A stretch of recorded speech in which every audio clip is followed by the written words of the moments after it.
Hello guys, you see this service required.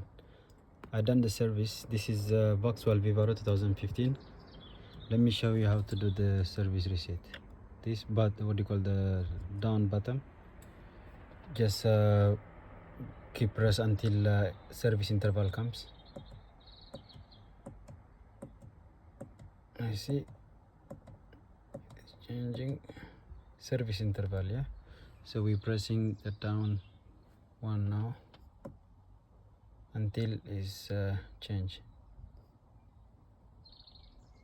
Okay, now we leave it and we hold again until it's blink.